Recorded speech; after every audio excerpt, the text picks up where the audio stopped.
துறையினுடைய அதிகாரிகளுக்கு மனமான நன்றி.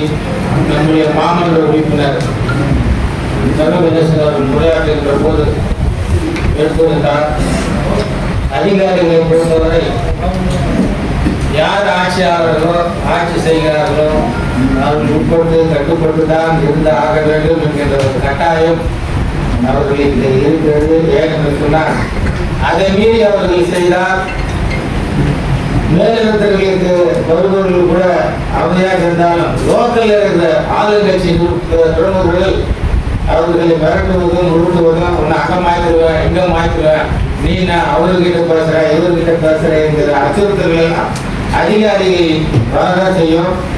அரசியல்வாதி பதவியில் இருந்தால் 5 ஆண்டு காலம், அவர்கள் 60 ஆண்டு காலம் யாரை எல்லா எத்தனையோ ஆட்சியாளர்களை பார்த்துதான் அங்கே அமர்ந்திருக்கிறாங்க. அவங்களுக்கு தெரியும் யாருக்கு எந்த மரியாதை கொடுக்கணும், எப்படி பண்ணணும். அவங்க நாட்டுக்காகவும் நம்ம இருக்கிற வேலைகள்லாம் முடிச்சு தராங்க. நம்ம ஜோனலை பொறுத்த வரைக்கும் நம்ம அதிகாரிகள் திறமையானவர்கள். அவர்கள் சொல்லி தான் எனக்கே தெரியுங்க, காங்கிரஸ்காரங்க சில பேர்லாம் வந்து வேலை செய்ய மாட்டாங்கன்னா மிரட்டில் உருட்டுனா காங்கிரஸ்காரர் வந்து எப்படி செய்ய முடியும்? ஆளுங்கட்சியினுடைய அராஜகம். ஒரு ஸ்கூலுக்கு போறாரு ஒரு முக்கிய பிரமுகர், அங்கே போயிட்டு எத்தனை பேர் வேலை செய்யறாங்க, யார் யார் வேலைக்கு வராங்க, ஏன் ஆளுகளை வேலைக்கு வைக்கணும். இப்போ பார்க்குக்கு போறாரு, பார்க்குக்கு போயிட்டு அங்கே போய் செக் பண்றாரு, என்னென்ன ஸ்டாஃபுக்கு போறாரு, எழுத்துக்கு போறாங்க. இது போல வந்து என்னன்னே புரியல, எதுன்னே தெரியல. நம்ம என்ன பொறுப்பு இருக்கிறோம், ஆட்சி என்ன நடக்குது, ஏது நடக்குது, யார் ஆட்சி நடக்குது, போய் அதிகாரிகள் போய் அடிக்கலாமா? யாரு நான்லாம் இப்போ சேர் போறாங்க, ஒரு பகுதி செயலர் இருக்கிறான். அதிகாரிகளுக்கு பாதுகாப்பா போறோம், ஏன்னா நம்ம ஆட்சி நடக்குது, அதிகாரிகள் நம்ம பாதுகாப்பா இருக்கணும். ஆனா அது கிடையாது. இப்ப இருக்கிற நிலைமை, தமிழ்நாட்டு நிலைமை, அவங்களே அதிகாரியை திட்டிட்டு அவங்களே ரீல்ஸ் போடுறது, அவங்களே அதிகாரியை திட்டிட்டு அவங்களே அதிகாரிகள் ரீல்ஸ் போடுறது. அதிகாரி யாரு? மக்களுக்கு சேவை செய்வது அதிகாரி.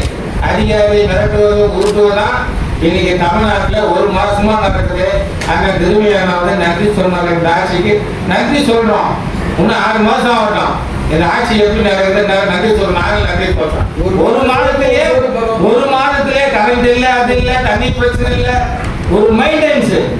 ஒரு மாமன்ற உறுப்பினராக திரும்பி இருக்காருன்னா 6வது வார்டில் இருக்காருன்னா அது கிட்டத்தட்ட ஒரு 24,000 ஓட்டு இருக்குன்னா அந்த 24,000 ஓட்டு இருக்கிற ஜனங்களை ஒரு கண்ட்ரோல் பண்ணி ஒரு திறமைசாலி. ஒரு 4வது வார்டில் மாமன்ற உறுப்பினர், 7வது வார்டு மாமன்ற நம்ம பழகப்பட்டவர்கள், மக்களை வந்து சந்திக்கக்கூடியவர்கள், மக்களை போய் சேர்த்து என்ன உங்களுக்கு பிரச்சனை என்ன அணுகக்கூடியவர்கள். ஆனால் இன்றைக்கு காலகட்டத்தில் அது கிடையாது.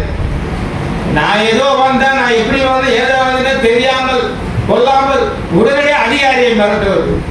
எங்க பாராளுமன்ற ஒரு வீட்டில் அரபு இருக்குது, அவங்க போய் நோண்டுறாங்க, இல்லைன்னா 3 நாள் அவத்தப்பட்டிருக்காங்க. நைட்டு போயிட்டு யாரு கேட்டு நீ நோண்டுற, எங்க ஆட்சி நடக்குது, ஆர்டர் கொடு, அதை கொடுன்னா எப்படி வேலை நடக்கும்? தமிழ்நாட்டில் வேலை நடக்குமா? இதுதான் இன்றைக்கு ஆட்சியினுடைய காலகட்டம். எனவே பொறுமையாக இருப்போம். நல்ல ஒரு லட்சியம் வெள்ளூர் நிச்சயம் என்பது கால கட்டாயம் பதில் சொல்லும். எனவே நம் அதிகாரிகளுக்கு எந்த சூழ்நிலையில் நம்ம பாதுகாப்பாக இருப்போம். நம்ம அதிகாரிகள் அவங்க, இதனால் அதிகாரிகளுக்கு பாதுகாப்பு இருக்கும் என்று சொல்லி இந்த கூட்டத்தில் வருகை தந்த நம்முடைய ஜோனல் ஆபீசர், ஹெல்த் ஆபீசர் மற்றும் மின்சாரத்துறை, வருவாய்த்துறை, அத்தனை துறை அதிகாரிகளுக்கும், பத்திரிகை ஊடக நண்பர்களுக்கும், அனைவருக்கும், காவல்துறைக்கும் அனைவருக்கும் மனமாக நன்றி. வாக்கு நிறைவேறுகிறது தேசிய கீதம்.